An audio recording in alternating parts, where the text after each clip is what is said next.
कैसे हो? आशा करते हैं कि आप अच्छे होंगे, स्वस्थ होंगे, आपकी पढ़ाई मस्त चलती होगी। और आपको तो पता ही है कि हम आपके लिए आरआरबी मतलब होता है रेलवे रिक्वायरमेंट बोर्ड, रेलवे भर्ती परीक्षा की तैयारी करा रहे हैं। एक तीर तीन शिकार हो रहा है। NTPC, group D, RPF, constable exam चालू है और चल रहे हैं। आपको पता होगा कि हम जो मैथ्स पढ़ा रहे हैं, जो रीजनिंग पढ़ा रहे हैं और जो जीके जैसे पढ़ा रहे हैं, बिल्कुल वैसे ही प्रश्न आप कवर हो रहे हैं और एग्जाम में आ रहे हैं। यकीन नहीं तो आप लोग एक बार देखें वीडियो, उसके बाद जाके यकीन करें। और आपको बता दें, हम जीके जीएस का एनालिसिस भी कवर करा रहे हैं। आरपीएफ कांस्टेबल का जो पर डे एग्जाम हो रहे हैं, एग्जाम अभी तो अवकाश चल रहा है, 17 तारीख एग्जाम चालू हो जाएगा। तो आप लोग देखना चाहते हो एग्जाम का एनालिसिस तो आप देख सकते हो हमारे प्लेलिस्ट में, उसका नाम रहेगा RPF constable GK GS analysis करके। और अगली शिफ्टों में आपको बहुत नहीं बहुत काम देने वाला, विश्वास नहीं है तो मत करो, जो विश्वास करेगा वो पढ़कर जाएगा। और आपको बता दें कि हम आपको मैथमेटिक्स भी कवर करा रहे हैं और रीजनिंग भी कवर हो रहा है और जीके जीएस भी कवर हो रहा है। इसका प्लेलिस्ट का नाम रहेगा रेलवे भर्ती परीक्षा 2025-26 NTPC, group D, RPF, constable. तो वहाँ जाके आप देख सकते हो प्रश्नों को। चलिए लेके चलते हैं रीजनिंग के हम टॉप 10 प्रश्न कवर कराते हैं व्याख्या सहित। अगली भर्ती परीक्षा हम लोग ऐसे ही प्रश्न छपने वाले हैं एनटीपीसी, ग्रुप डी में और कांस्टेबल छप ही रहे हैं। चलिए दिखाते हैं। पहले अपने देखिएगा, लास्ट तक आपको देखना समझना है। पेन कॉपी रख के बगल बैठिएगा और अभी तक आप पिछली वीडियो नहीं देखे तो जाके देखिएगा। अब यहाँ पर हमें जो कथन दिया, ठीक है, जो कथन दिया होता है उसको हमें निष्कर्ष पे क्या करना पड़ता है, दौड़ाना पड़ता है, सीधी बात, या चलाना पड़ता है। देखिएगा, समझने का प्रयास कीजिएगा। पहला प्रश्न, इस प्रकार के प्रश्न आरपीएफ कांस्टेबल पधार रहे हैं और हर परीक्षाओं में एनटीपीसी ग्रुप डी में आपको मिलेगा। अब हमें ऑप्शन पे चलना पड़ता है। हमें देखिएगा क्या कह रहा है, निष्कर्ष सत्य है। सत्य है मतलब होता है जो चल जाए। अब देखिएगा, आप देख पा रहे होंगे जी आपका ग्रेटर देन का क्या है, सॉरी लेस देन का क्या है, सिंबल है, मतलब छोटा का सिंबल है। अगर इस प्रकार का है तो समझ जाओ यहाँ दरवाजा ओपन है, यहाँ से जाओगे दरवाजा बंद है। इतना समझे कि नहीं बताओ? दरवाजा बंद और ओपन की कहानी, दरवाजा ओपन है, दरवाजा बंद है कि नहीं? चलिए बस अब देखिएगा, जहाँ से दरवाजा चालू होगा वहाँ से लेके आपको चलना था। हम कहते हैं भाई क्यू से दरवाजा ओपन है, कहाँ जाने के लिए? आर, ठीक है। अब हम क्यू से आर तरफ चलेंगे, ठीक है। क्यू से एन पहुंचे, एन से एम पहुंचे, एम से अब आर नहीं जा पाओगे क्योंकि दरवाजा क्या बंद हो गया है। समझे? समझे कि नहीं? याद रखिए कॉन्सेप्ट हल करने का, जे गलत हो जाएगा। अगला, अब दरवाजा जे से ओपन है एम तक, ठीक है। जे से चलेंगे एम तक, देखिएगा जे यहाँ पर है, दो दरवाजा है, पी पहुंचे, पी से क्यू पहुंचे, क्यू से आप एन पहुंचे, दो दरवाजा ओपन है, एन से एम पहुंचे, बिल्कुल सही बात, पहुंच गए। अब आप समझ गए होंगे जी निष्कर्ष आपका बिल्कुल सत्य हो गया। हमें बोलता रहा सत्य वाला चाहिए जो चल जाए। तो यहाँ पर जो कथन था, एक रास्ता था जो कॉन्सेप्ट समझने का, उस रास्ते में सेकंड ऑप्शन चल गया, मतलब आपका राइट हो गया। अगला ऑप्शन हम चेक करके बता देते हैं। पहला आप देख चुके होंगे कैसे नहीं जा पा रहा है, एम पी तक जाएगा। तो एम देखिएगा, पी यहाँ पर है भाई, एम डबल रास्ता एन, अब यहीं पर बंद हो गया ना दरवाजा, तो जा पाएगा क्या? ना जा पाएगा ना, तो गलत हो गया भाई, है कि नहीं? चलिए अगला प्रश्न आप देख पा रहे होंगे यहाँ पर, मैथमेटिक्स हो चाहे रीजनिंग हो चाहे जीके जैस हो, आपको हर भर्ती परीक्षाओं में SSC, bank, railway, NTPC, group D, RPF, constable और अदर स्टेट एग्जाम में भी आप काम देगा। अभी पता है आपको मध्य प्रदेश पुलिस कांस्टेबल जल्द आने वाला, 8,500 वैकेंसी, वहाँ पर भी काम देगा। कुछ टॉपिक ऐसे जो काम नहीं देने वाले, ध्यान रखिएगा, वो सिर्फ रेलवे में काम देगा। बाकी जो प्रश्न आप देख पा रहे होंगे श्रृंखला सीरीज का प्रश्न, तो हर भर्ती परीक्षाओं में काम देगा। तो यहाँ पर देखिएगा श्रृंखला सीरीज पूरा कीजिए। क्या था, 11 से 12 बना है, 12 14, 14 से 18, 18 से 26, आने वाला क्या होगा? हम कहते हैं भाई, थोड़ा जूम कर ले भाई, क्या इसमें देखिएगा, लास्ट तक देखिएगा प्रश्नों को। हम कहते हैं +1 हुआ है, +2 हुआ है, +4 हुआ है, +8 हुआ है कि ना? बताओ कि ना हुआ भाई? हुआ है ना? देखो, अब 1 गुणा 2, 2 गुणा 4 और 4 गुणा 8, 1 2 4 8, तो दूना होते चल रहा है। तो हम कहते हैं यहाँ +16 होगा, तो 16 और 26 जोड़ेंगे तो देखिएगा 6 और 6 12, 1 और 2 3, 1 4, मतलब 42 आंसर आएगा। ऑप्शन में है क्या? हाँ है। इसका मतलब आपका राइट आंसर ऑप्शन नंबर चौथा ही होगा कि ना होगा? बताइएगा, हो गया ना? इस प्रकार से +1 +2 +4 +8 +16 है कि नहीं जी, आपका आंसर हो जाएगा। अगला आप ऑप्शन प्रश्न लेके चलते हैं। अगला प्रश्न आप देख पा रहे होंगे, गणितीय संख्या का प्रश्न है और ये प्रश्न हमें बता रहा है, जो भी प्रश्न हम कवर करा रहे हैं वो हर 100% हम गारंटी लेते हैं आपके पेपर में आएंगे, मतलब आएंगे, आएंगे मतलब आएंगे, मतलब लिख के रख लीजिएगा, गांठ बांध लो, जो बता रहे हैं वैसे प्रश्न आने वाले हैं। चलिए, तो हमें क्या रहा है, दिए गए समीकरण को संतुलित करने के लिए निम्न विकल्प में से किन दो संख्याओं को आपस में बदला जाना चाहिए। कई बार बोलता है संख्या बदलो, कई बार बोलता है चिन्ह बदलो, कई बार बोलता है संख्या चिन्ह दोनों बदलो। तो दोनों बदलने में थोड़ा लोचा हो जाता है ना। अब सिर्फ एक डाटा बदलने की बात कर रहा है, तो हम कहते हैं भाई इसमें क्या होता है, 9 को आपको 172 मानना और 172 को आपको 9 मानना, बस ठीक है। देखिएगा हम एक काम करते हैं, यहाँ पर लेते हैं 9 यहाँ पर लिखा है, तो देखिएगा 382 भागा 172 और आपका समझ चाहेंगे यहाँ प्लस रहेगा भाई, और भागा आपका 4 हो जाएगा, है कि नहीं, माइनस 39 गुणा आपको 9 बराबर कितना आपका 74, ठीक है। अब देखते हैं इस डाटा से अगर हल करते हैं तो हमें 74 मिलनी चाहिए, तो आपका करेक्ट आंसर होगा। देखिएगा हमने 9 को क्या माने 72 और 72 को क्या मानेंगे 9, ठीक है। देखते हैं, अब बोर्ड मास रूल कहता है पहले भाग लगा लो भाई, ठीक लगा लेते हैं। 4 चौके 16, एक बचा, 4 तिया 12, हाँ कि नहीं बताओ। तो यहाँ पर देख इस पूरे का मान 43 आ गया। अब इस 43 को यहाँ जोड़ लेते भाई, 3 2 5 8 4 12, हाँ कितना आएगा 425, ठीक है। आज रखिएगा 400 इधर आ गया, इस पूरे का मान 425 आ गया, माइनस का माइनस। अब आप पता कि 39 गुणा कितना 9 है कि बराबर 74 आनी चाहिए, तो हम गुणा करते हैं 9 9 81, एक आ जाएगा, है कि नहीं। अब देखिएगा और फिर 9 तेरी 27, 27, चलिए तो यहाँ पर हम 9 27 करेंगे, 27 है कि नहीं, और 27 8 बचा है तो कितना आएगा 35 आएगा ना।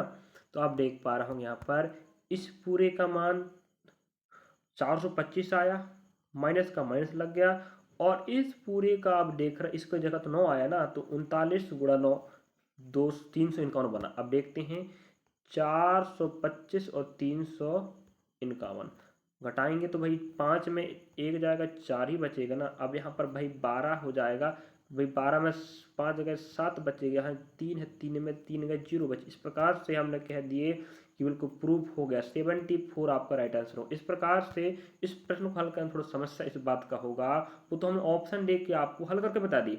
अब पेपर में क्या होता है, आपको ऑप्शन पहला भी चेक करना पड़ेगा, दूसरा भी करना पड़ेगा, तीसरा भी करना पड़ेगा, कई बार चौथा में आंसर आता है तो लोचा हो जाता है, समय यहाँ बर्बाद, यहाँ पर बर्बाद, तब आपका आंसर चौथा में आएगा। अच्छा था कि सेकंड में ऑप्शन था, तो पहला हल करते सेकंड में आपका आंसर आ जाता, लेकिन आपको प्रश्न समझा दिया, अगली बार पूछेगा और पूछ रहा है। अगला प्रश्न आपके समक्ष है, कोडिंग डिकोडिंग का प्रश्न भी आपको देखने को मिलेगा।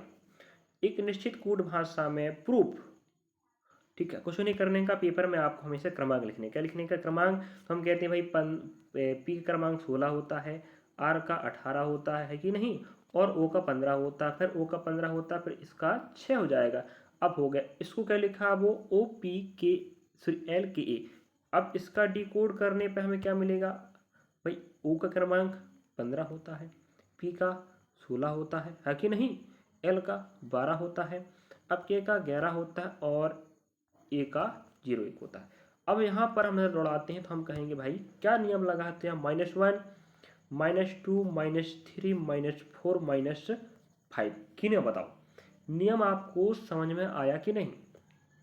यहाँ क्रमशः आपको एक एक संख्या कम होती चलेगी, तो -1 -2 जे रूल आपको यहाँ पर लगाना है, कहाँ पर लगाना है, ऑप्शन में प्रश्न के अनुसार। तो हम कहते हैं भाई यहाँ पर एम का क्रमांक 13 होता है कि नहीं, एम क्रमांक 13 हो जाएगा, और आई का 9 हो जाएगा, उसके बाद एन का 14 हो जाएगा, और के का 11 हो जाएगा, एस का 9 हो जाएगा। अब हमें क्रम से क्या करना, एक एक डाटा कम करना, -1 -2 -3 -4 -5।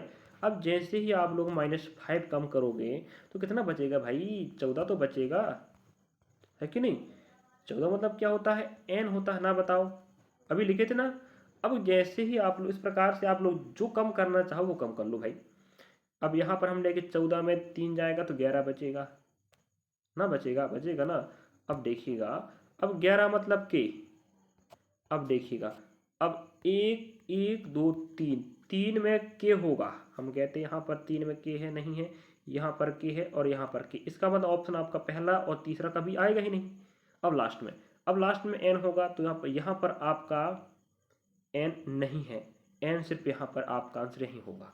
ऐसे आपको प्रश्नों को समझ के शॉर्ट रूप में हल करना, पूरा हल करके नहीं बताने का, ऑप्शन छांटने का, समझे कि नहीं। अब यहाँ डाटा लाओगे, यहाँ लाओगे, फिर यहाँ लाओगे, जब तक तो आंसर आ गया आपका ना। चलिए, इस प्रकार से आपको आंसर लास्ट में लाते समय ऑप्शन पे फोकस करना है। अगला प्रश्न आप देख पा रहे होंगे जो कथन निष्कर्ष का प्रश्न, अभी एक प्रश्न आपको गणितीय संक्रिया का प्रश्न मिला था, उसके बाद आपको असमानता का प्रश्न मिला था, जहाँ पर कथन दिया था, निष्कर्ष दिया, ऑप्शन है कि नहीं। तो हर टॉपिक का जो हम प्रश्न आपको दिखा रहे हैं वैसे ही टॉपिक आपको एग्जाम में मिलने वाले हैं। तो यहाँ पर आप देख पा रहे होंगे कथन निष्कर्ष का प्रश्न। तो यहाँ पर कथन निष्कर्ष का प्रश्न क्या करना पड़ता है, कथन में जो जानकारी लिखा होता है उससे हम डायग्राम बनाते हैं, निष्कर्षों से क्या करते हैं उसको हम चलाते। देखिएगा, अब हमें हर शिफ्ट में आपको लगभग 2 या 3 प्रश्न देखने को मिलेंगे। आरपीएफ कांस्टेबल मिल रहे हैं, अगर आप एग्जाम अभी रह गया है तो आपको बता दें एग्जाम में आएगा, और आपका एनटीपीसी एग्जाम है ग्रुप डी का, तो बार बार बोलना पड़ता है क्योंकि समझाना पड़ रहा है आपको, या आप बात माने कि हम जो पढ़ा रहे हैं बिल्कुल ऑथेंटिक व सही है और आपके पेपर में काम देगा। अब यकीन नहीं करोगे तो बात अलग है, जब आपको बार बार कह रहे हैं ऐसे प्रश्न आ रहे हैं तो भाई मानो तभी तो पढ़ोगे ना। चलिए, तो देखिए कुछ गुलाब, अब देखिएगा हम शॉर्ट लिखते हैं, ठीक है, जो अपने भाषा में समझ सके वो डायग्राम बनाएंगे भाई। अब देखिए गुलाब है, ठीक है, हम रोज कर लेते हैं भाई, रोज तो ठीक है। अब कुछ गुलाब क्या है, जर्मेनियम, तो हम कुछ गुलाब जर्मेनियम जे कर लिए, है कि नहीं, बताइएगा, है कि नहीं। अब कुछ गुलाब डेजी है गुलाब, अब कुछ गुलाब क्या है, यहाँ डेजी हो गए, कुछ के लिए पता डायग्राम ऐसे बनेगा। अब कुछ लिली क्या है, जर्मेनियम, जे जर्मेनियम, कुछ क्या होगा, जे लिली हो गए, है कि नहीं। चलिए, अब हमें कहता है डायग्राम तो बन गया भाई, जब तक आपको कथन से डायग्राम बनाते नहीं बनेगा, पहला दूसरा तीसरा कथन से, हम अब लेके चलते हैं निष्कर्ष पे। देखिएगा, कुछ जर्मेनियम डेजी हैं, देखिएगा आपका जर्मेनियम जे है और डेजी जे है, कहाँ कुछ हो रहा है, दोनों का डायग्राम देखिएगा, मैंने आपको यहाँ पर आसमानी कलर में सजा दिया हूँ, क्या कुछ बन रहा है, ना बनता तो गलत हो गया जी। फिर नेक्स्ट, फिर हमें कहता है कुछ लिली गुलाब है, देखो लिली आपका जे है और आपका गुलाब जे है, क्या आपसी में डायग्राम में संबंध आ रहा है आपको, ग्रीन ग्रीन में कुछ का तो आ ही नहीं रहा, इसका मतलब आपका सेकेंड निष्कर्ष भी गलत। अब आप समझ गए होंगे आंसर क्या आएगा, पहला निष्कर्ष भी गलत, दूसरा भी गलत, मतलब ना तो निष्कर्ष आई और ना ही निष्कर्ष डबल आई, मतलब ना तो पहला ना तो दूसरा पालन करता है। ये आपका राइट आंसर होगा, ऑप्शन पे आपको फोकस करना है लास्ट में, कथन से डायग्राम, निष्कर्ष से सत्य करना है, असत्य करना है, और ऑप्शन में जाके आपको टिक करना है। ये आपका राइट आंसर होगा, ऑप्शन नंबर तीसरा। अगला प्रश्न आपके समक्ष है जो आपको बता रहा है कि बैठक व्यवस्था का प्रश्न भी आएगा। फिर आपको बता दें हम आरपीएफ कांस्टेबल में लगभग 2 या 3 प्रश्न आपको बैठक व्यवस्था के मिल रहे हैं। हर टॉपिक को मान लीजिएगा रिपीट हो रहा है, हर शिफ्ट में वही टॉपिक रिपीट हो रहे हैं, जो एक बार रिपीट कर दिया सो वो बार बार आएगा। कुछ प्रश्न तो ऐसे आते हैं बहुत इजी होते हैं और कुछ हार्ड होते हैं, लेकिन प्रश्न आपको 2 या 3 देखने को मिलेगा। फिर मत कहना कि सर आप पढ़ा रहे थे उस समय क्यों नहीं बताया, उसी प्रकार आपको एनटीपीसी ग्रुप डी मिलेगा। तो हर टॉपिक को बार बार बताना पड़ता है आप लोगों के लिए, हम आपके लिए तो प्रयास कर रहे हैं सही व सटीक जानकारी देने का, जो एग्जाम में आपको पेपर में प्रश्न आने वाले हैं। देखिएगा, हमें कहता है DEHKMRS और W एक वर्गाकार मेज के चारों ओर केंद्र की ओर मुंह करके बैठे हैं, उनमें से कुछ इसके कोनों पर बैठे हैं जबकि कुछ भुजाओं के ठीक मध्य में बैठे हैं। अब यहाँ पर हमें कहता है भुजाओं के मध्य में बैठे हैं, कुछ कोनों में बैठे हैं। अब संख्या कितनी है देखिएगा, 3 और 3 6 7 8, मतलब 8 लोग बैठे, और कैसे बैठे हैं, वर्गाकार, ठीक है। अब वर्गाकार बैठे हैं, अब जो जो बात कह रहा है जैसे बैठाना वैसे बैठाएंगे अपन लोग। अब ये आपका वर्गाकार हो गया, है कि नहीं। अब देखिएगा, अब हमें यहाँ पर कह रहा वो कि डी मेज के किसी कोने पर बैठा, हम कहते हैं 1 2 3 4, 1 2 3 4, सबके जो चेहरे हैं कहाँ पर, केंद्र की ओर हैं। अच्छे से समझने का प्रयास कीजिएगा क्योंकि प्रश्न आपको हर भर्ती परीक्षाओं में देखने को मिलेगा, और रेलवे में तो आपको 2-3 मिलेगा। तो डी मेज के किसी एक कोने पर बैठा, तो हम डी को यहाँ बैठा देते हैं भाई कोने में, है कि नहीं, डी यहाँ बैठ गए। अब हमें कहता है डी के बाईं ओर, अब डी यहाँ पर बैठा है, इसका चेहरा यहाँ पर रहेगा, तो इसका बायां कहाँ रहेगा, इधर रहेगा, आपके बायां मतलब उसका बायां। तो डी के बाएं दूसरा 1 2 कौन बैठा है, ई बैठा है, ठीक है। अब कहता है भाई ई और एच के बीच में 3 व्यक्ति बैठे हैं। अब देखिएगा, हमें कहता ई और एच के बीच में, अब हम ई यहाँ पर बैठा है तो 1 2 3, 1 2 3, चाहे हम ई के राइट तरफ से लें चाहे लेफ्ट तरफ लें, वो व्यक्ति जो बैठेगा वो कहाँ बैठेगा, एच यहाँ पर बैठेगा। तभी तो 1 2 3 1 2 3 लोग बैठेंगे ना ई और एच के बीच में। ठीक है, अच्छा है, देखिएगा अब हमें कहता है एच और एम के बीच में केवल एक व्यक्ति बैठा है। किसके बीच में, एच और एम। देखिएगा एच तो यहाँ बैठ चुका है, अब हम एम को बैठाना है जिसके बीच, दोनों के बीच एक व्यक्ति बैठे। यहाँ एम बैठेगा क्या, ना बैठेगा, वहाँ तो पहले डी बैठ चुका है, तो एम यहाँ पर बैठेगा, तभी एक व्यक्ति इन दोनों के बीच में बैठेगा, है कि नहीं। अगला, अब देखो एम के बाईं ओर ठीक बगल में एस बैठा है। अब देखो एम यहाँ बैठा है, इसका सिरा इधर है, तो एम का दायां जे होगा और बायां जे होगा, तो हमें बोल रहा है एम के बाएं, तो एम के बाएं यहाँ एस बैठ जाएगा ठीक बगल में, है कि नहीं। अब क्या कहता है, डी के बगल में डब्लू नहीं बैठा है। अब देखिएगा यहाँ और यहाँ बगल में जगह है, लेकिन डब्लू नहीं बैठेगा, तो भाई डब्लू यहाँ बैठेगा ना, कि ना बैठेगा बताओ। अब जो व्यक्ति है देखिएगा उसके बारे में और आगे देख रखा है, आर के दाईं ओर दूसरे स्थान पर के बैठा है, आर के दाईं। अब देखिएगा आर यहाँ पर बैठेगा, तब तो दाएं, इस चेहरा यहाँ पर है ना, ये बायां हो जाएगा, ये दाएं हो जाएगा, तो आर यहाँ बैठेगा, तब तो दायां 1 2, दूसरा कौन बैठेगा, के बैठेगा, समझे कि नहीं जी। आपके 8 के 8 व्यक्ति बैठ चुके हैं। अब हमें जो डाटा पूछ रहा है देखिएगा, वो कहता है कि दी गई व्यवस्था के अनुसार आर के बाएं ओर ठीक बगल में, आर के बाएं, देखिएगा अब देखते हैं, कोई मिस्टेक हो गया लग रहा मुझे क्या,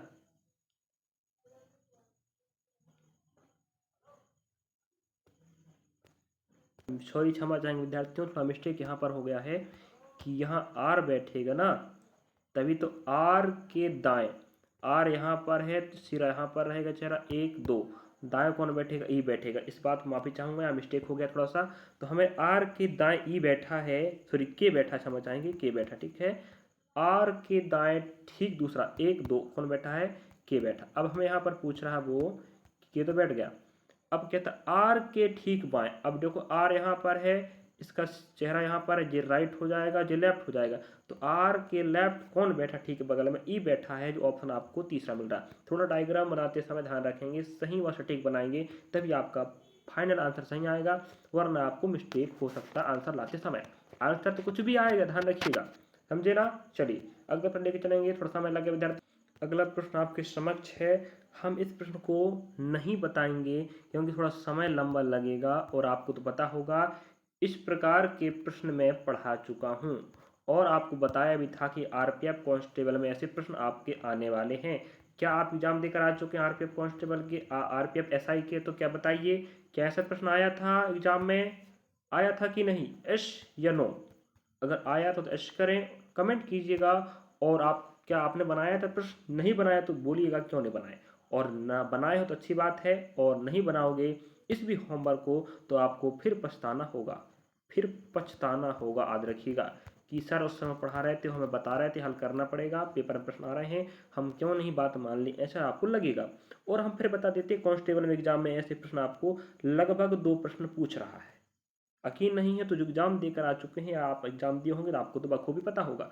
होमवर्क रहेगा आपका आंसर है, और ऑप्शन पहला तो आ ही रहा है, मैं भी देख पा रहा हूँ, आप भी देख पा रहे होंगे, लेकिन क्या आपके हल करने पे आंसर ऑप्शन ए आता है, जब तक नहीं आएगा तब तक हल कीजिएगा, समझे। चलिए उम्मीद है, आशा कि आप लोग इसका आंसर बताएंगे, और नहीं बताओगे तो आपका तो घाटा होने वाला। अगला प्रश्न आप देख पा रहे होंगे, जो आपका क्रमांक परीक्षण का अध्याय का प्रश्न है, रैंकिंग टेस्ट का। फिर आपको बोल दूं, इस अध्याय के भी आपको लगभग 2 या कम से कम 2 प्रश्न और अधिकतम 3 प्रश्न आपको एग्जाम में पूछ रहे हैं। अभी भी एग्जाम रहेगा आरपीएफ कांस्टेबल, तो आप ध्यान रखिएगा, पढ़ कर जाइएगा। जितना मैं रीजनिंग पढ़ा रहा हूँ पूरे टॉपिक आ रहे हैं, 35 प्रश्न आपको आराम से बनेंगे, आराम से बनेंगे, मैं कह दे रहा हूँ, अगर मेरे आप लगभग 5 वीडियो भी देख लेते तो। क्योंकि प्रश्नों को आप, टॉपिक तो एक ही वीडियो से आप क्लियर हो जाएगी कि अध्याय कौन कौन से आएंगे, लेकिन हम टॉप 10 प्रश्नों के माध्यम से एक वीडियो कवर करते हैं, तो कहाँ 10 प्रश्न समझ आएगा भाई, कम से कम 5 भी वीडियो देख लेते हो तो आपको 35 प्रश्न आराम से बनेंगे, समझे। चलिए जो प्रश्न आप देख पा रहे होंगे इसको समझा के बताएंगे हम। रैंकिंग टेस्ट का ABCDEFGH एक ही इमारत के अलग अलग 8 मंजिलों पर रहती है। इमारत में सबसे निचली क्रमांक ए है और 1 है, ऊपरी क्रमांक 2 है। इसी प्रकार क्रमांक बढ़ता रहेगा और 8 मंजिल है। अभी तो कितने मंजिल हो गए? 8 मंजिल, ध्यान रखें। अब देखिएगा यहाँ पर देखते हैं डी। देखो यहाँ पर थोड़ा जगह कम पड़ रहा है विद्यार्थियों, थोड़ा समझने का प्रयास कीजिएगा, लंबा समय लगेगा लेकिन थोड़ा सा। डी एक सम क्रमांक वाली मंजिल पे रहता है, या तो 2, 4, 6, 8 पर रहेगा बस, लेकिन मंजिल क्रमांक 2 या 4 पे नहीं रहता। हाँ, ये बात फिक्स हो गया, या तो 6 या तो 8 पर रहेगा, कन्फर्म है। मंजिल क्रमांक सम में रहता है डी, लेकिन सम में तो रहेगा लेकिन 2 और 4 में नहीं रहेगा, तो 6, 8 में रहेगा। याद रखिएगा, डी और ए के बीच में केवल 5 व्यक्ति रहते हैं, डी और ए के बीच में, ठीक है। अब एक काम करते हैं, बनाते चलते, ठीक है। याद रखिएगा डी, अब हम लेके चलते हैं 8 क्रमांक, है कि नहीं। एक थोड़ा दिक्कत होता जगह के विद्यार्थियों, थोड़ा क्षमा चाहूँगा, समय लगेगा। 1, 2, 3, 4, 5, 6, अरे थोड़ा मिस्टेक हो जाएगा जगह का भाई। चलिए हम क्रमांक लिख चुके हैं, थोड़ा समय दिक्कत होगा जगह का, तो आप लोग एडजस्ट कीजिएगा। ये आपको जाएंगे 8, ठीक हो गया 8, हाँ ठीक है। अब देखिए यहाँ 2 लाइन बना देते हैं भाई, 2 जगह बनाना पड़ेगा। 1, 2, 3, 4, 5, 6, 7, 8। चलो अब हम समझा के बता देते हैं आपको। हमें कह रहा है डी सम क्रमांक भी रहेगा, लेकिन आपको 2 और 4 पे नहीं रहेगा, तो वो 6 में रहेगा या तो 8 पे रहेगा, ठीक है। 6 या तो 8 पे रहेगा। हम कहते हैं एक बार उसको बैठा लेते हैं 6 में, तो भाई 6 में बैठाते हैं, तो यहाँ पर 6 में बैठेगा, है कि नहीं, कौन, डी बैठेगा। अगली बार वो कहाँ बैठ जाएगा? 8 में, है कि नहीं। 2 जगह में ही बैठ सकता है, क्योंकि सम पर बैठेगा कह रहा है कि नहीं, लेकिन क्रमांक 4 और 2 पे नहीं बैठेगा, तो हम नहीं बैठा रहे भाई। अब देखिएगा, ठीक है ना, डी और ए के बीच में 5 व्यक्ति। अब ये बताओ, अगर डी को हम यहाँ बैठाते हैं, यहाँ पर माना जाए, कहाँ पर, यहाँ पर जो 6वें क्रमांक पर, है कि नहीं। अगर डी 6वें क्रमांक पर बैठा है, यहाँ पर ये 6वां है कि नहीं, तो 1, 2, 3, 4, 5 और ए दोनों के बीच में तो होने चाहिए 5 व्यक्ति। अब ये बताओ, अगर डी यहाँ पर बैठा तो ऊपर भी ना 5 बैठ पा रहे हैं, ना नीचे नहीं बैठ पा रहा है। अब बैठेंगे तो 1, 1, 2, 3, 4, 5, मतलब ए यहाँ पर बैठेगा, कन्फर्म है। इसका मतलब सेकंड डायग्राम आपका नहीं हो सकता अब, क्योंकि जगह ही नहीं है ना 5 व्यक्ति बैठा रहने का ए और आपके डी के बीच में। अब देखो यहाँ पर हम बैठा चुके हैं, अब हमें कहता है 5 व्यक्ति बैठ चुके हैं, ठीक है। अब देखो हमें कहता है ए के ठीक ऊपर सी बैठा, तो ए यहाँ पर बैठा है, तो जस्ट ऊपर कौन बैठेगा? सी, ठीक है। अब मंजिल क्रमांक एच पर ए मंजिल क्रमांक ए पर, सॉरी एच मंजिल क्रमांक 1 पर रहता है, मतलब एच यहाँ पर बैठेगा, है कि नहीं। अब हमें लास्ट में क्या कह के रखा है, ई के मंजिल के ऊपर कितने लोग रहते हैं। देखिएगा थोड़ा जगह कम पड़ रहा है, डाटा यहाँ होते चलेगा तो देख लीजिएगा आप लोग। अब हमें कहता है, देखिएगा, अब देखिएगा यहाँ पर हमें कहता है एफ और डी की मंजिलों के बीच में बी रहता है, ठीक है। क्या बोल रहा है? एफ और डी। अब हम कहते हैं यहाँ 1, 2, 3, 4 जगह खाली है। अब हम एफ ई, देखो एक बात कह दिया है, ई सम वाली क्रमांक पे नहीं बैठेगा। अब देखिएगा यहाँ पर हमारे पास 4 और 6 है कि नहीं। 4, 6 पे कौन नहीं बैठेगा? ई नहीं बैठेगा ना, ई नहीं बैठेगा। हम एक काम करते हैं, या तो कहाँ बैठा देते हैं, 7 में या तो फिर 5 में। तो हम एक काम करते हैं, 5 यहाँ, 5 ई यहाँ बैठ जाए, ठीक है। ई 5वें क्रमांक में बैठ गया, ठीक है। अब हमें कहता है बी, सॉरी बी है जो एफ और डी के बीच में रहता है, ठीक है।